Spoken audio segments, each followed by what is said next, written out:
The Husk cannon has got to be one of my personal favorite weapons in all of the Killing Floor franchise. When I just started playing the game, seeing the Husk fireball launcher for the first time when playing on KF Farm, I completely lost it, in a good way of course.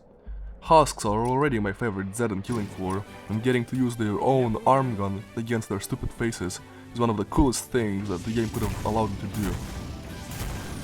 Now, I know I've said some things about the Husk cannon in my Firebug tier list video already, but I've learned some new things about it since then. So this will not only go to the Killing Floor 2 Husk cannon, but also revisit the original Husk fireball launcher. With that said, let's take a look at the incendiary arm cannon and how we can use it to our benefit. And guard.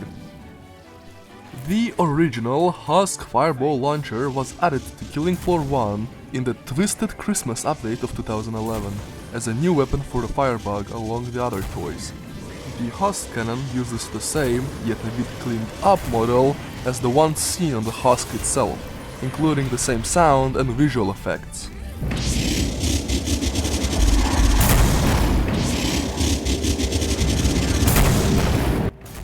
The Husk cannon, for how great it looks and sounds, and I mean it does, I think it's one of my favorite weapons in KF1 purely based on its aesthetics, visual, sound and story-wise, all of them.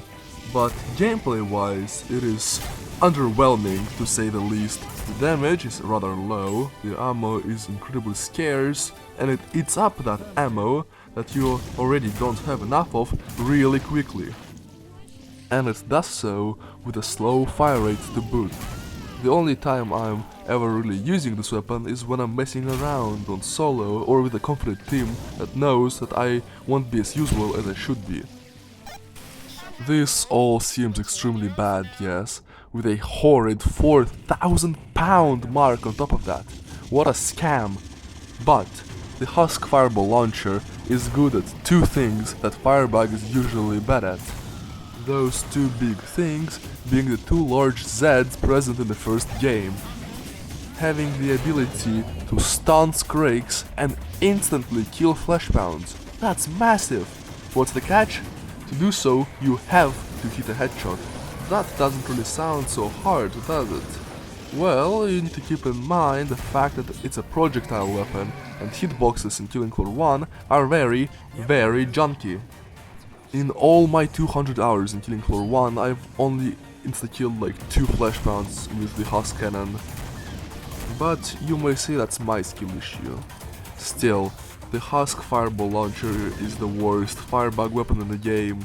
Not the worst overall weapon in the game, it has a lot of potential.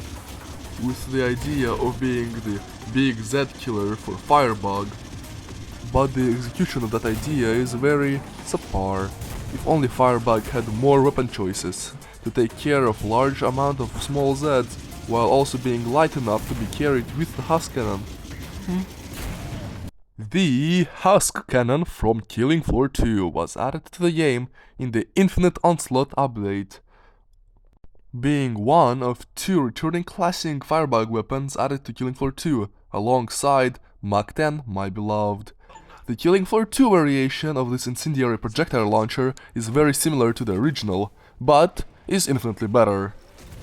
Why is that, you ask? Simply put, more options for less money, only costing 1500 Doge and weighing 8 kilograms, same as the original, but in KF2 that leaves you with 7 kilograms of free space that you can put a lot of trash cleaners into, while having your big gun for big Zeds on the side. The cost of a charge shot goes down from 10 to 5 ammunition, but for that the weapon suffers in its reserve ammo, going from 240 to 180. But you still get 36 fully charged shots rather than 24, that's 50% more! The addition of the skill tree also helps a lot, and while I go with BBQ and Napalm, Zed Shrapnel also works well with this weapon if you're more of a spamming single shots playstyle, which is ironically a good strategy in this game. Just keep in mind that ground fire only works for fully charged shots and is already on by default, so I don't really recommend you take it when using the Husk cannon, if you plan to use it as your main weapon. Let's see, what else? Oh yeah, now it does its job of melting flesh pounds, or rather blowing them to shreds, a lot better. Just because of one simple fact, now it also counts as an explosive weapon, which also means now you can use it on Demolitionist. Being capable of one-shotting quarter pounds on hell and earth, and 2 to 3-shotting full-sized pounds, in solo of course, or helping out your team do a lot of damage to them in multiplayer. Oh, and I'm just getting started. This is the boss melter for Firebug. Your best matchup is against Hans or Rachel. The Patriarch is the same as any other Firebug weapon, and the only bosses that would only a little bit hinder you are King Fleshpound and Abomination, and that's only because of their close range nature and the fact that now the Husk cannon explosions actually damage you, since once again, it's explosive now. But even then, King Fleshpound is weak to explosives, and the Ugly Bastard is weak to fire. So even now you still have the upper hand. Not to mention that you deal damage to all 3 of the Discord Ward's shields. Man, the Husk Fireball Launcher unironically went from one of the worst weapons for Firebug in KF1 to one of the best in the sequel. Kinda like Santa. The only downsides being is that I kinda missed the old model and that now you need to reload it. But even then, the amazing looking animations of this weapon make it up for everything. So what's the point of the video?